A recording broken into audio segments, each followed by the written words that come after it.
it's a parent's intrinsic or deep, deep love for their children. That you want to be able to provide the best for them. And sometimes you don't know how, because you don't know how. And that's what Encompass is about, is it's enabling people, empowering people to be better parents, to respond to the needs of their children. And that's just something that, any parent who really is serious about parenting knows. Back in 1965, Snoqualmie Valley was typical of any rural community. For a parent of a child with any disability, the parents could be faced with a terrifying reality. I think for every parent, it was so much desperation that something needed to be done.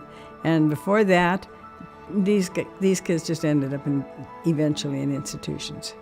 And when Donna was born, one of the first pieces of advice I had was put her in an institution. And I thought, I was devastated, but I thought, never in her life will she spend one day in an institution. I will make sure of that. And that was it. For Gail Provo and two other parents, Margaret Fisher and Bob Anderson, they had decided they were not going to accept the hand that society was dealing them. It changed everything. But at that time, there was nothing. So it was a group of three very determined people that we were going to have a program for our kids. And so in 1966, the SnoValley School for Special Needs was established. Its humble beginnings set up in the local Methodist church, consisting of some parent volunteers and just 7 children. Even though the SnoValley Developmental Center was incredibly small, the work they did was massive, especially for the children and families who needed it most. The rewards were based on a challenge that a child would be facing with, and they were able to take the first step in a positive direction. And that, for me, was a huge reward.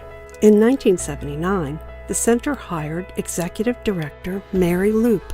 A friend called me one day and said there's a position opening at a small agency, and I thought you might be interested in it. So I was. I went over and visited the program and watched the children, and that's all it took.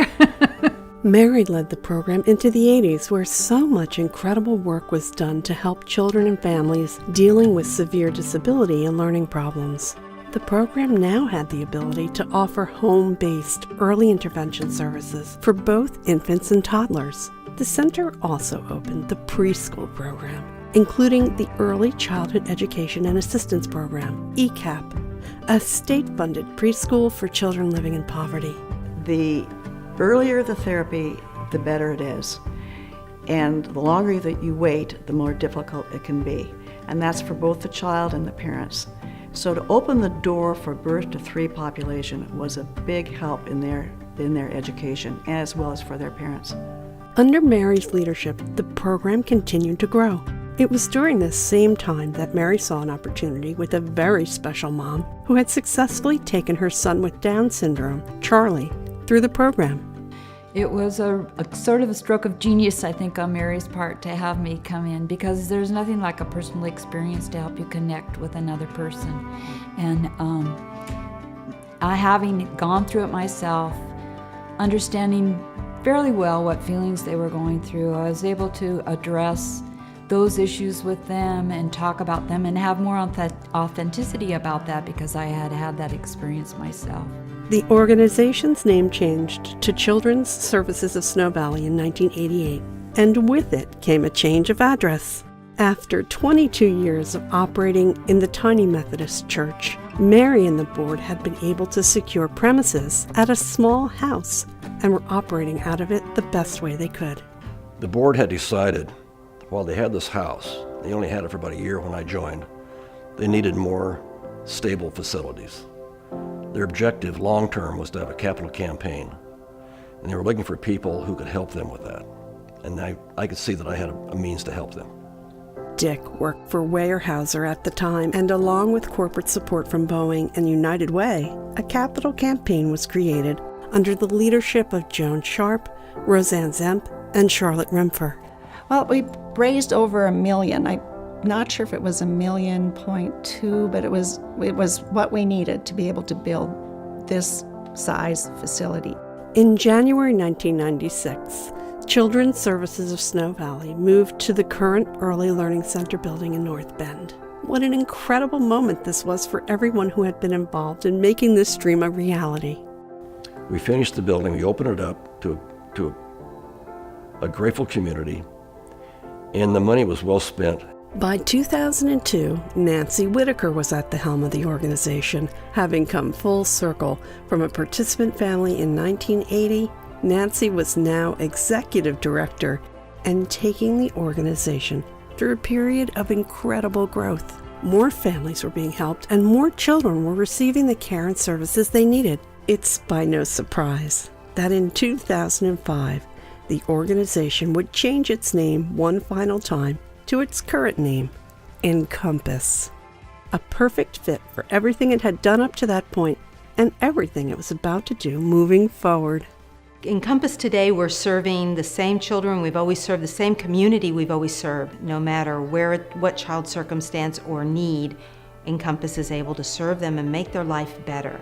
The Encompass mission is to partner with families to build healthy foundations for children. They believe what happens early in life matters, and that children need opportunities to flourish and reach their full potential. Today, Encompass serves families with typically developing children and those with developmental delays through a comprehensive array of programs in pediatric therapy and early learning. Some of these programs are provided in-home, where parents learn skills needed to foster their child's development. Where we see Encompass moving in the future is growing to expand to meet the needs of our community. Our vision is a community where all children thrive, and we want to be part of that. So we see ourselves just becoming more in touch with and able to meet the needs of our community, which has changed so much over 50 years and will continue to change and grow. It's not just about the funding that comes from the state and the federal governments, but it's about the community support. And that is really what is, I think, the foundation of a program to be as strong as Encompass is. It is a very unique organization.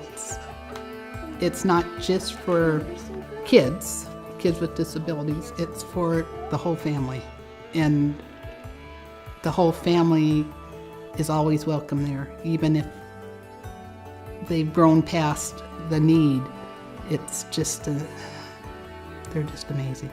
Encompass is a very unique organization. It began because a group of parents got together and needed help for their children, and it's grown into this incredible organization. It is a rich resource to our community, and I can see it only growing and doing more good in the community.